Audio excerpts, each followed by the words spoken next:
Volver a estudiar de adulta no es una decisión bonita ni tampoco inspiradora. No son esa foto con café ni esos apuntitos de Instagram. Es sentarte en un aula llena de gente mucho más joven que tú, con normas pensadas para adolescentes y darte cuenta de que has crecido, has madurado, has evolucionado, pero el sistema educativo no lo ha hecho contigo. Te voy a ser sincera, yo no regresé a la escuela porque extrañaba esa etapa o porque me hacía ilusión volver a ir a clases. Volví porque es un hecho de que aquí en España el sistema funciona con títulos. Puedes tener experiencia, habilidades, sentido común, un recorrido profesional, pero sin un papel muchas puertas simplemente no se van a abrir. Y fue desde ese lugar que yo decidí volver a estudiar algo, en este caso un grado superior. En este video te aviso que me voy a desahogar bastante, te voy a hablar sin filtros. No es mi intención desmotivar a nadie, ni tampoco me vas a escuchar decir que estudiar no vale la pena para nada. Voy a contarte cómo es estudiar realmente en España siendo adulta o adulto, porque el tema es que cuando sigues trabajando mientras estudias, cuando tienes responsabilidades reales fuera del aula, dígase pagar un alquiler, organizar tu tiempo, llegar cansada a la casa, empiezas a mirar la escuela de otra manera. No porque te creas más que nadie, sino porque ya no te da la gana perder horas en dinámicas que no te aportan absolutamente nada. Notas cuando te están enseñando de verdad o cuando solamente están cumpliendo con lo que les piden. Te voy a contar por qué aún así sigo estudiando y todo eso que no sale en folletos. Por si no me conoces todavía, mi nombre es Lore y bienvenido al Rincón de Lore. Sinceramente decidí volver a estudiar aquí en España porque la realidad del mercado laboral no es para nada agradable para las personas que no tienen titulación. Puede que sí existen trabajos temporales de limpieza en restaurantes o incluso en campos recogiendo olivos, ayudar en construcción, también puedes insertarte a trabajar en establecimientos de comida rápida y también puedes alcanzar un contrato como fijo. Pero esos son trabajos que no permiten proyectar un futuro estable en un país desarrollado como este. Y más aún cuando eres joven y con ambiciones. Tener un título reconocido aquí mejora las probabilidades de estar empleados y además de acceder a trabajos con mejores condiciones laborales. En España, quienes no tienen una cualificación secundaria, es decir, una titulación de la ESO, de niveles secundarios, tienen una tasa de empleo muchísimo más baja que las personas que sí han terminado esa titulación. Y además tienden a ganar salarios muchísimo más bajos que las personas que sí han completado modalidades superiores o incluso formación profesional. Aquí no se trata simplemente de aprobar exámenes, se trata de competir en un mercado donde hoy el 50% o más del 50% de los jóvenes tienen estudios superiores. Y quienes carecen de estos estudios superiores corren el riesgo de quedarse en empleos precarios o con condiciones muchísimo peores. Por eso te digo que en mi parte personal volver a estudiar no fue una decisión bonita, así impulsiva, sino más bien estratégica. Quiero tener opciones y no quedarme en empleos que estén mal pagados o que no tenga crecimiento profesional. Y cuando te encuentras en un entorno donde todo el mundo está compitiendo con experiencias, certificaciones y formación, no tener papeles académicos te pone en bastante desventaja frente a las personas que sí la tienen. Así que como podrás comprender, aquí no se compite solo con las ganas, se compite también con títulos. Y aquí viene el verdadero choque, señores, vamos a entrar en un campo de minas. Porque una cosa es decidir volver a estudiar entendiendo cómo funciona el mercado laboral aquí en España y otra cosa muy diferente es entrar al aula y darte cuenta de cómo se está enseñando. Yo no sé si esto que les voy a contar pasa en todos los centros o si es solamente en el mío. Y es precisamente por eso que quiero hablarlo sin filtros desde mi experiencia. Porque lo primero que me chocó literalmente el primer día fue algo tan básico como esto: no dan folios.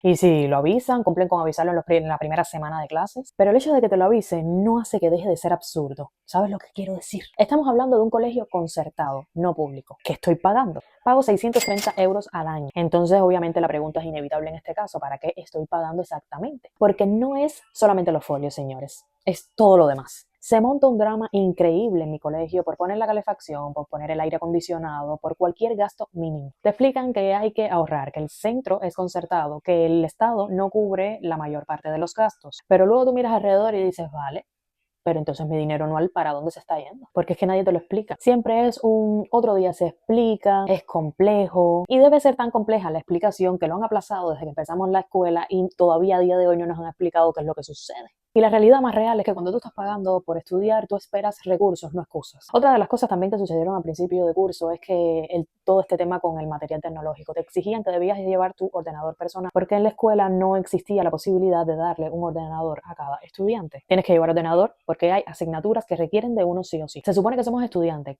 No en mi caso. Quiero decir, se supone que son estudiantes, no trabaja ninguno, la gran mayoría, para no decirte que todos viven con sus padres y ni siquiera trabajan. Entonces, a lo mejor la gran mayoría no tiene el ordenador. Tú como institución se supone que deberías tener un respaldo ante esa exigencia, pero sí, tienen el respaldo para 2 o 3 estudiantes. Pero si da la casualidad de que en una misma aula hay 10 alumnos que carecen de ordenadores, tienes que buscarte la forma de llevar ordenador el día que tienes la asignatura que lo requiera, sí o sí. Porque entonces hay un problema en ese momento donde la escuela no te va a solucionar nada. Y aquí empieza algo que a mí personalmente me saca de quicio. Esa sensación constante que no sale de mí, de que todo está pensado para cumplir un plan, no para que tú aprendas. Millones de actividades, de criterios, de evaluaciones y muchísimas de ellas desconectadas completamente de la realidad laboral. Te ponen trabajos que parecen sacados de primaria, no de un grado superior. Y te voy a poner en contexto con respecto a esta parte más adelante, tranquilo. Dinámicas que no desarrollan habilidades reales, pero que por supuesto cuentan para nota. Y luego te penalizan según el criterio subjetivo de cada profesora, según lo que ella entiende que es lo correcto, porque tienen unas rúbricas tan abstractas que ni siquiera ellas se entienden. No importa si tú razonas bien, si tienes experiencias reales, si sabes cómo funciona el mundo fuera del aula, si no dices exactamente lo que pone en el libro o lo que ella esperaba escuchar, pierdes puntos. Aquí no evalúan lo que sabes, evalúan lo que repites bien. Y mientras tanto, los exámenes se acumulan. Criterios por todos lados, cada semana hay algo. Yo te voy a enseñar ahora mismo, desde que empecé la escuela, mi calendario de exámenes. Todo eso que está marcado ahí con una X son exámenes. Y dentro de un mismo día pueden aparecer 2 tipos de exámenes. Esto es noviembre. Esto es diciembre, enero, febrero y todavía faltan exámenes por ubicar aquí. Marzo y todavía falta por poner exámenes aquí para antes del día 10, porque a partir del día 10 nos vamos a hacer prácticas. Nos evalúan muchísimos criterios que luego pesan medio punto, un punto, pero que te exigen memorizar como si te fueras a presentar una oposición. Quiero decir, a nosotros normalmente nos evalúan unos RA, que serían unos exámenes extensos. Dentro de esos RA existen criterios de evaluación. Lo mismo te lo pueden poner todo en un solo examen, que te pueden sacar esos criterios y evaluártelos en varios exámenes. Entonces quizás te puedes encontrar con un criterio que solamente vale 5% de lo que vale el RA completo, donde ese 5% de criterio que te van a evaluar un día X, te ponen 10 preguntas para que desarrolles y expliques respuestas. Respuestas que tienes que memorizar del libro, porque si tratas de ponerlo con tus palabras, quizás la profesora a la hora de corregir no entiende tus respuestas y te pone un 7 por la cara. Así que sí, es completamente normal de un solo RA tener muchísimas evaluaciones para que sumes punto por este RA, más punto por este RA, más medio punto por este RA. Bueno, la suma de todas ellas, tú le sacas la media y es la nota completa de un RA. Entonces mi frustración es en el punto en el que yo me siento y digo, bueno, este criterio vale el 10% del RA completo y te topas, en vez de, por lo general, no está mal que te pongan exámenes tipo test, es lo normal, ¿no? Pero bueno, por lo general en mis escuelas todos son de desarrollo. Entonces te topas con un criterio del 15%, del 10%, incluso del 5%, donde tienes que escribir cantidad y desarrollar 7, 10 preguntas. A lo mucho mínimo que me he encontrado en exámenes ha sido de 5 preguntas, donde muchas veces solamente cuentas con una hora para responder a las 10 preguntas que te ponen en un examen y por supuesto en una hora no te alcanza el tiempo. Así que es normal que muchos estudiantes dentro de mi módulo dejen algunas preguntas sin hacer, porque es que no alcanza el tiempo. ¿A quién se le ocurre? Por lo general, las profesoras tienen entendido y nos explican que los exámenes están hechos para hacerlos en una hora, pero es que yo estoy segura que damos esos exámenes a ellas mismas para que lo hagan y una hora no tienen para hacerlo, porque no solamente se trata de poner conceptos y ya está, es que pon conceptos y justifica tu respuesta, ¿sabes? Y cuando te pones a leer la rúbrica, cuando te da tiempo a leer la rúbrica en medio de un examen de una sola hora y te dicen que para alcanzar la nota máxima el estudiante explicó explícitamente contenido demostrando que domina y ta. Entonces tú tratas de escribirle respuestas de este tamaño y en lo que estás escribiendo y vas por la pregunta 5, ya, tocó el timbre. Otro choque fuerte es que en invierno aquí hace más frío dentro de las aulas que en la calle. Hay horarios para la calefacción. Hay que pedirlo y por supuesto tienes que insistir bastante porque muchas veces no te lo ponen o te lo ponen 5 minutos antes de que toque el timbre. Mientras tanto, el área de profesores y de secretaría por supuesto siempre está calentita. Y esto precisamente también comunica muchísimas cosas, aunque no se diga. Y luego está el ambiente de control constante. Las puertas de la calle principal, que es la única en la que tienes acceso para salir de la escuela, siempre están cerradas, salvo en el horario del recreo. Esto fue una medida que se tomó porque en los 5 minutos de descanso que tienes entre clases, los alumnos salían afuera a fumar o a lo que quisieran en esos 5 minutos hacer. Y a la hora de incorporarse a la clase, una vez tocado el timbre, pues entraban un poco tarde. Y como veían que esto se repetía mucho, pues nada, como medida, las puertas están cerradas cuando empiece el primer turno de clases y no se abren más hasta el horario del recreo. Es decir, que si tú te quieres ir antes de que toque el recreo, porque tienes una situación en tu casa o lo que sea, te quieres ir de la escuela, tienes que decirle a una profesora que por favor hable con la persona encargada de abrir la puerta principal para que te deje salir. Si sacas el móvil, aunque sea para mirar la hora, ya eso implica que una profesora, la que te haya visto con el teléfono en la mano, te ponga un parte. Porque sí, el uso de dispositivos móviles como el teléfono están prohibidos, pero sin embargo puedes tener un iPad en el medio de la clase. Y no importa si tienes 18 o 30 años, que es el caso de mi aula. Hay personas que tienen incluso hasta 41 años. El trato es completamente el mismo. Y es precisamente aquí cuando el choque es muchísimo mayor para las personas que ya somos adultas. Y a mí en lo personal no me molesta para nada la disciplina. A mí lo único que me molesta es que no se respete la madurez. Porque no estamos hablando de adolescentes que hay que educar desde cero. Estamos hablando de personas que trabajan, que pagan alquiler y que estudian porque lo único que quieren es avanzar. Y aún así el sistema te trata como si no supieras gestionar ni tu propio tiempo. Todo esto te hace preguntarte algo súper incómodo. ¿Realmente el sistema educativo está diseñado para formar profesionales o solamente para producir notas, actas y estadísticas? Ahora aquí te voy a hablar de cosas concretas que me parecen ridículas. De esas actividades reales que forman parte de la evaluación de una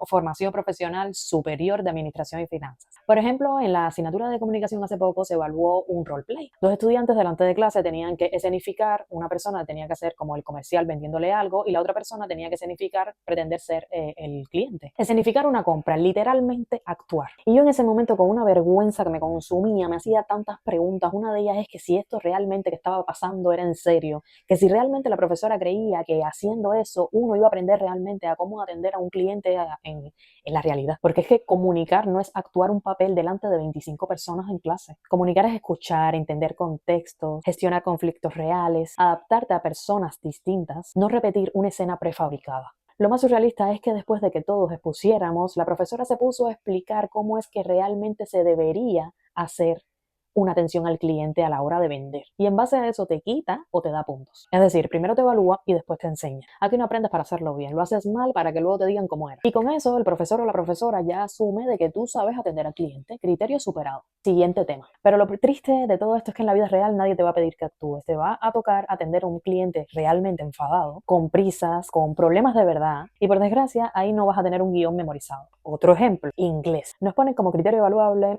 simular un podcast en el aula. Cada estudiante tiene que memorizar un guión en inglés que dure 4 minutos. 4 minutos. Yo me pregunto honestamente, ¿en qué empresa alguien se memoriza un texto para hablarlo en inglés? La mayoría de mis compañeros de clase no tienen una base sólida en el idioma. Me pregunto, ¿qué están evaluando ahí exactamente? ¿El inglés o la memoria? ¿La comunicación o la capacidad de aguantar nervios delante de una clase? Porque, ojo, hay personas que se le da bien el inglés a lo mejor en una situación normal, y a la hora de tener que expresarlo delante de 25 o 30 personas, pues le sale totalmente fatal porque no se le da bien el comunicar delante de la gente, tienen miedo escénico. Y lo peor no es la actividad en sí, sino la lógica que hay detrás. Cumplir con el plan de clase, cumplir con los criterios que alguien en un despacho decidió que había que cumplir. Da igual si sirve y da igual si aporta. Hay que llegar a X evaluaciones al mes. Hay que tenerlas corregidas y hay que justificar que se han evaluado. ¿Y cuál es el resultado? Pues lo que vieron y lo que les estoy explicando. Semanas enteras llenas de exámenes, trabajos, exposiciones. Desde octubre prácticamente no hemos tenido un mes sin evaluaciones todas las semanas. Y muchas de esas evaluaciones pesan medio punto, un punto, dentro de un RA que vale 40%. Y lo irónico aquí es que en mi escuela al menos les da alergia a hacer exámenes tipo test, cuando en otros grados serios como enfermería se usa muchísimo porque evalúan comprensión, no es redacción bonita, pero aquí no. Aquí parece que prefieren el desgaste mental, la presión, esa sensación constante de ir tarde y mal, porque así siempre me estoy sintiendo. Tengo una frustración y todo esto supuestamente para prepararnos para el mundo laboral. Yo no digo que estudiar debería ser fácil, no lo es, pero tampoco debería ser tan absurdo, porque es que una cosa es exigencia y otra muy distinta es perder el tiempo en dinámicas que no te están aportando absolutamente nada. Hasta este punto yo te pregunto, ¿tú te crees que esto sea una formación profesional? ¿Estoy mal? Porque yo creo que esto es teatro educativo. Después de todo lo que te he contado, lo lógico sería preguntar entonces ¿por qué sigues ahí? Y a mí me parece una pregunta bastante justa, porque sí hay desgaste mental y físico. Hay días en los que sales del aula realmente cansada, sin haber aprendido algo realmente útil. Otros días en los que te preguntas si realmente vale la pena. Pero aquí viene la diferencia. No todo lo que no te gusta es una señal para abandonar. A veces simplemente es una señal para afinar el foco. Yo no estoy estudiando por amor al sistema educativo, yo estoy estudiando por mi futuro y eso ya hasta este punto queda bastante claro. Por tener opciones, por no depender principalmente de trabajos precarios toda mi vida. por moverme también en un país desarrollado con herramientas reales, no solo con ganas. Así que no estudio porque el sistema educativo sea perfecto, sino porque mi futuro no espera. Digamos que he aprendido a separar lo importante de lo que es accesorio,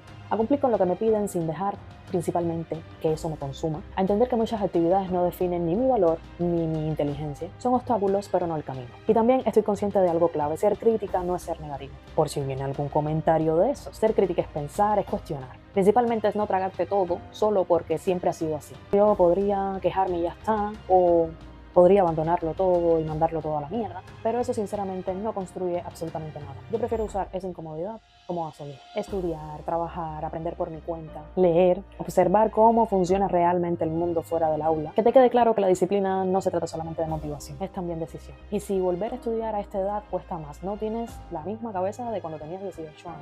Tienes más miedos, más presión, menos tiempo, pero también tienes algo que antes no tenías y es claridad. Sabes por qué estás ahí, sabes lo que no quieres y también sabes que fallar ya no es una opción. Si alguien de los que me está viendo está pasando por algo parecido, volviendo a estudiar, reinventándose, empezando de cero, quiero que se quede con que no tienes que amar el proceso para respetarlo. No tienes por qué estar de acuerdo con todo para seguir avanzando. Así que no se trata de aguantar, se trata de construir, incluso en entornos imperfectos. Si te sientes identificado o identificada, quédate, porque aquí vamos a hablar de lo que nadie te cuenta. Y ahora sí me despido porque tengo que estudiar.